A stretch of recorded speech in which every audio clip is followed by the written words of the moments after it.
Whispers among the stars the neural dampeners made. Talia's crystalline skin itched as she calculated quantum trajectories for the Helix Corporation's newest starship. 6 years of servitude had taught her to ignore the discomfort, just as she'd learned to tune out the constant hum of the observation drones monitoring her work. "Your efficiency has dropped 3.7% this cycle," noted Supervisor Grell, his tentacled appendages twitching with displeasure.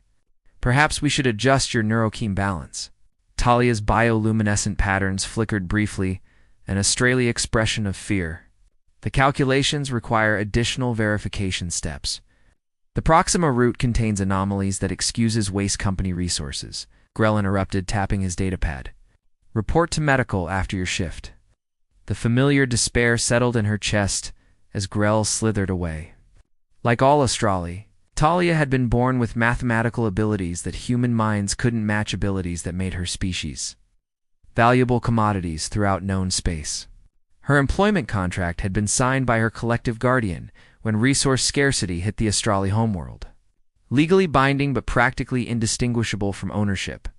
Remarkable work on those trajectory calculations. The voice came from behind her, distinctly human. Talia turned to find a man studying her equations with genuine interest. Unlike the corporation's staff with their clinical detachment, his expression showed appreciation, even admiration. "You've compensated for the quantum fluctuations in the Proxima sector," he continued. "Most navigation systems wouldn't detect those until it was too late." "Standard procedure," Talia responded carefully, uncertain why a human would engage her directly. Corporation policy discouraged unnecessary interaction with the specialized assets. "Dominic Wright," he offered with a slight bow. "Earth Diplomatic Corps. I'm evaluating interspecies. Working conditions for the upcoming Galactic Summit." His identification badge confirmed his statistical level of authority that even Helix Corporation couldn't easily dismiss. For the first time in years, Talia felt something dangerous stir within her. Hope. "These calculations aren't standard," he said quietly, gesturing to her work. "They're innovative. You've created a more efficient slipstream entry point that could reduce fuel consumption by nearly 20%. Talia's skin rippled with cautious blue patterns. "The corporation values efficiency and claims all intellectual property from its workers," Dominic noted, his voice dropping further. "Even when those workers receive no credit or compensation beyond basic sustenance." The observation drone hovered closer, its sensors focusing on their interaction. Dominic smoothly shifted to formal corporate-approved dialogue, but not before Talia caught the subtle flash of a subdermal cum unit on his wrist. That night, as Talia lay in her sleep pod, her neural dampeners dialed to nighttime settings. Her personal datapad illuminated with a message from an unknown source. "Your calculations weren't just efficient. They were brilliant. The corporation doesn't own your mind, only your time. Remember that distinction." A friend Talia quickly deleted the message, but the words remained burned in her memory. For 6 years, she had calculated, computed, and complied. She had forgotten there was a difference between selling her, labor, and surrendering her intellect in the darkness of her pod. Talia's skin began to glow with a pattern she hadn't displayed since before her contract: determination. The neural dampeners couldn't quite suppress it. 3 sections away, Dominic Wright reviewed the personnel files of 17 Australia assets employed by Helix Corporation, paying particular attention to the remarkable mathematician whose work was being systematically exploited. His diplomatic mission had just become considerably more complicated, infinitely more important. Equations of Liberty Italia found herself assigned to the Diplomatic Observation Wing the following. Seek a coincidence that seemed improbably fortunate. Dominic was there, reviewing Interstellar. Trade agreements with corporate executives who barely acknowledged her presence as she updated their navigation projections. The mathematician will accompany me to verify these transit calculations, Dominic announced when the executives departed. His tone left no room for objection from the remaining supervisor. Once alone in the reference library, Dominic activated a signal jammer disguised as a standard diplomatic security measure. "We have approximately 12 minutes before they become suspicious," he said. his eyes scanning the room for surveillance devices. "I've reviewed your file. Your mathematical innovations would have earned you academic prestige on Earth, yet here they're harvested without recognition." Talia's crystalline skin flickered with caution. "Why risk speaking to me like this?" "Because what's happening to your people isn't just wrong, it's becoming a diplomatic crisis." Dominic pulled up a galactic newsfeed. 3 Astrali have self-terminated in the Centauri systems after neural dampener malfunctions. The corporate narrative claims it was due to your species' inherent psychological instability. "That's false," Talia whispered, her patterns darkening. "It was likely deliberate resistance. When the dampeners malfunction, we remember who we were. Who we could be." Dominic nodded. "I suspected as much. Help me understand your situation better, and I might be able to help." "Help requires proving these contracts are exploitation rather than employment," Talia responded, her mathematical mind already calculating probabilities of success. "Nearly impossible without evidence of contract violations," Dominic suggested. "We demonstrate that your intellectual contributions represent something beyond what was contracted for." Her patterns brightened with realization. "My slipstream calculations, ... Exactly. Your innovation exceeds basic computational services. If we document your original mathematical theorems as distinct from contracted work, we create a legal precedent." For the next 7 minutes, Talia explained the fundamentals of her theoretical approach to slipstream navigation, how she'd conceptualized 4-dimensional transit nodes where others saw only 3 dimensions. Dominic listened intently, occasionally asking questions that revealed surprising mathematical knowledge for a diplomat. When their time neared its end, he transferred a small data chip to her terminal. "A subspace encryption algorithm," he explained. "It will allow us to communicate without corporate monitoring. Study it when you're alone." That night, Talia examined the algorithm and discovered it contained something more: historical accounts of labor movements and emancipation efforts throughout human history. Stories of slaves becoming citizens, of workers claiming rights. When Supervisor Grell increased her workload the next day, seemingly suspicious of her interaction with the diplomat, Talia complied without complaint. But as her fingers moved across the calculation interface, her mind worked on something entirely different: a mathematical proof that would demonstrate the unique intellectual nature of her contributions. Across the station, Dominic was making his own calculations. Helping an Australi asset assert intellectual property rights against a corporation would compromise his diplomatic standing. Yet each time he remembered the subtle patterns of hope that had illuminated Talia's skin. The equation seemed to balance in favor of intervention. Neither of them realized that their quiet rebellion had already triggered corporate security algorithms, or that their next meeting would be under circumstances far more dangerous than either had anticipated. Fractured chains. The summons to Director Vontis's office came without warning. Talia was escorted by security drones, their restraint fields humming with barely contained energy. The corporate director, a tall, gaunt human with cybernetic enhancements glinting along his temples, studied her with cold calculation. "Your work on slipstream mathematics has attracted attention," Vontis stated, activating a holographic display of her equations. "These innovations could reduce interstellar transit costs by billions. The corporation is most pleased." Talia remained silent, her skin patterns deliberately neutral despite the fear coursing through her. "So pleased," Vontis continued, "that we've approved an upgraded neural interface to maximize your productivity. Full integration. Your mathematical abilities directly linked to our systems." Horror flooded Talia's consciousness. Full neural integration was an enhanced productivity. It was complete subjugation, reducing her mind to little more than an organic processing node. "The procedure is scheduled for tomorrow. Consider it a promotion." Vontis smiled without warmth. "Your contract permits physiological modifications deemed beneficial to your assigned tasks." When she returned to her workstation, Talia's fingers trembled as she initiated the encryption protocol Dominic had provided. Her message was brief: "Integration scheduled. 26 hours." Dominic's response came within minutes: "Maintenance shaft 7B0200 hours." Oh. The night cycle stretched interminably as Talia waited.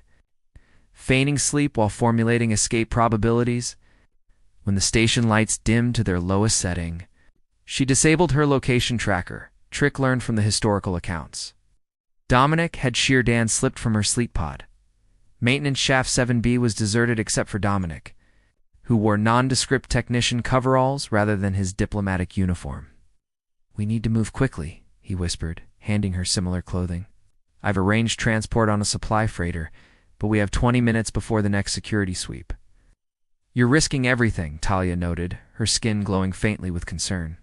"Diplomatic immunity doesn't cover abetting contract violations. Some principles transcend diplomatic protocols." Dominic's expression hardened. "What they plan for you isn't employment, it's mind slavery. No sentient being deserves that." They navigated through maintenance tunnels, avoiding security checkpoints. Twice they froze as patrol drones hummed past. When they reached the loading bay, Dominic transmitted an authorization code that momentarily disabled the security field. "Once we're aboard, head for the cargo section marked agricultural supplies," he instructed. "The captain owes me a favor, but the fewer crew members who see you, the better." They had almost reached the freighter when alarms shattered the silence. Red emergency lights flooded the bay as security barriers slammed into place. "Attention all personnel," announced the station's AI. "Unauthorized movement of corporate asset detected. Containment protocols activated." Dominic pulled Talia behind a stack of supply crates as security drones deployed from ceiling compartments. "New plan," he muttered, extracting a small device from his pocket. "This EMP will disable the drones, but it'll alert the entire station to our location." Talia's mathematical mind calculated their diminishing chances. Then she noticed the navigational interface on a nearby terminal. "Wait," she whispered. "I have a better idea." Her fingers flew across the interface, inputting commands with remarkable speed. The station's gravity suddenly fluctuated, sending the security drones crashing into walls and ceilings. "Maintenance override," Talia explained as they sprinted toward the freighter. "A mathematical exploit in the gravity control systems, one of several. Backdoors I've discovered over the years." They reached the freighter's loading ramp just as human security officers appeared at the bay entrance. Dominic sealed the hatch behind them as the ship's engines roared to life, as the freighter broke away from the station, accelerating toward the slipstream entry point. Talia watched the corporate installation shrink through a viewport. For the first time in 6 years, the neurodampeners no longer suppressed her emotions. The patterns across her crystalline skin danced with colors that had long been forbidden freedom. Fear and something entirely new when she looked at the human beside her. "Where do we go now?" she asked. Dominic's expression was grim but determined. "Somewhere they won't easily follow, while we gather what we need to fight back." Nebula's heart, the freighter captain, a grizzled woman named Hadrian, with more smuggling experience than diplomatic connections, deposited them on Vesta Minor, a frontier outpost where corporate influence competed with the chaotic independence of the outer systems. "This place ain't pretty," Hadrian warned as they disembarked in the commercial district. "But the locals don't ask questions if you don't cause trouble." Dominic secured lodging in a modest habitation block whose proprietor accepted untraceable credit chips. The single-room dwelling was sparse but clean, with a stunning view of the Carini Nebula that filled the sky beyond the station's transparent dome. "The nebula's radiation will mask your biological signature," Dominic explained as they settled in. "Corporate hunters use astrology energy patterns to track runaways." Talia stood transfixed by the cosmic vista-swirling gases illuminated by distant stars. "I've calculated nebula formations thousands of times," she whispered, "but I've never actually seen one." Dominic watched her crystalline skin absorb and reflect the nebulous colors, creating patterns more complex and beautiful than any he'd witnessed before. Something tightened in his chest at the sight. "What does it feel like?" he asked. "Without the neural dampeners, I mean?" Talia was quiet for a moment. "Like waking from a dream where everything was muted and distant. Every sensation is ... intense." Her patterns rippled with emotion, including gratitude. "You sacrificed your career for a being you barely know." "I know enough," Dominic replied simply. They spent the following days establishing new identities, while Dominic contacted trusted allies through encrypted channels. Talia, meanwhile, documented her mathematical innovations, proof that her Intellectual contributions went far beyond her contractual obligations. On their 5th night on Vesta Minor, they discovered they weren't alone in their resistance. It began with a symbol etched into their door, a mathematical formula representing freedom. According to Talia, following it led them to a hidden gathering in the station's maintenance level, where 7 other Australi had created a sanctuary of sorts. The emancipation equation, explained Nerith. Their apparent leader, his aged crystalline form bearing the scars of removed neural implants. We've been tracking your escape. Word travels among our kind through mathematical frequencies the corporations cannot detect. The group shared their stories. Some had escaped. Others had completed brutal contracts and been discarded when newer models arrived. All carried the psychological wounds of their servitude. You're different, Nerith, told Talia. Your equations are becoming symbols of resistance. 3 corporate facilities have reported Australi assets displaying your slipstream calculations as skin patterns, a form of silent protest. Dominic watched Talia absorb this information, her patterns shifting between disbelief and determination. Later, alone in their room, Talia's composure finally broke. I never wanted to be a symbol, she confessed, her form trembling. I just wanted freedom to think, to calculate without boundaries. Dominic moved closer, hesitating before gently touching her crystalline surface. To his surprise, her skin warmed beneath his fingers, patterns swirling in response. Sometimes freedom needs champions, he said softly. Even reluctant ones. The touch lingered, evolving from comfort to something more profound. Her alien physiology responded differently than human skin would, but the connection transcended physical differences. Mathematical patterns cascaded across her form in sequences Dominic somehow understood were expressions of desire. Is this possible? Talia whispered. Humans and Australi are so different. Dominic smiled. I've always been good at calculating risks worth taking. That night, they discovered the universal language of intimacy translating between human emotion and Australi mathematical expression.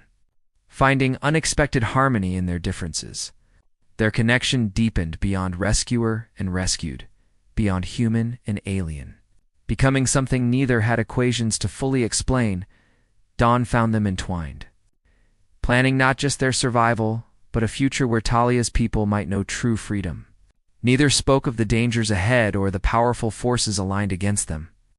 For one brief moment, the universe narrowed to a single room, illuminated by the light of a nebula and the soft glow of an Australi, a woman experiencing love without constraints. Constellation of Hope, the Galactic Council chambers on Proxima Station dwarfed anything Talia had ever experienced. Representatives from 17 spacefaring species occupied tiered seating around a central platform where she now stood beside Dominic, her crystalline form deliberately undisguised, patterns displaying a calculated blend of confidence and respect. 3 months of preparation had led to this moment, gathering evidence, building alliances, surviving 2 corporate bounty hunter encounters, and most challenging, convincing the Council to hear their petition. The Council recognizes diplomat Dominic Wright and mathematician Talia of the Australi, announced Chairperson Zoran, a vaguely reptilian being whose species valued precision above all else. You may present your case regarding the status of Australi service contracts. Dominic stepped forward first, his diplomatic training evident in his measured tone. Honored representatives, we come before you with evidence that corporations operating under Council jurisdiction have systematically misclassified Australi contracts treating sentient beings as proprietary technology rather than contracted employees. Key. Presented documentation of neural integration procedures, dampener technologies, and the legal fiction that allowed corporations to claim ownership of all Australi intellectual contributions. Then Talia moved to the central platform. The mathematical projections that appeared above her were complex enough to make several council members lean forward in fascination. These are not merely calculations, she explained, her voice steady despite the nervousness flickering beneath her skin. They represent a theoretical framework for slipstream navigation that reduces transit energy by 43%. I developed this independently, beyond any contracted work. Corporate representatives immediately objected, their legal team rising in unison. All intellectual output from Australia assets is covered under standard contract provisions, argued the lead corporate counsel. Section 47.3 clearly states that provision violates Council Resolution 5892 on sentient rights. No contract can legally claim ownership of independent thought. The debate intensified, with corporate lawyers citing precedents while Dominic and their allied representatives referenced competing statutes. Through it all, Talia remained calm, her patterns steady, even as her future and potentially her peoples hung in the balance. When the arguments reached their peak, Talia requested permission to address the council directly. Esteemed representatives, this case isn't ultimately about legal technicalities, she began, her patterns shifting to their most formal configuration. It's about recognizing that mathematical thought is the essence of Australia identity. To claim ownership of our calculations is equivalent to claiming ownership of our souls. She projected a new equation one, representing the exponential value. Created when Australia worked as partners rather than possessions, the corporations have built their system on the assumption that owning us is more profitable than working with us. I present data proving otherwise. The chamber fell silent as council members studied the projections, their species' diverse expressions unreadable to Talia. Beside her, Dominic squeezed her hand, gently a human gesture of support she'd come to treasure. After 3 hours of deliberation, the council returned with their decision. The council finds that Australian mathematical cognition constitutes an inherent expression of personhood and cannot be alienated through contract. Chairperson Zoran announced. Existing contracts may continue, but must be modified to recognize intellectual property rights and prohibit neural integration technologies. Wasn't complete victory. The council stopped short of invalidating all contracts, but it was a beginning.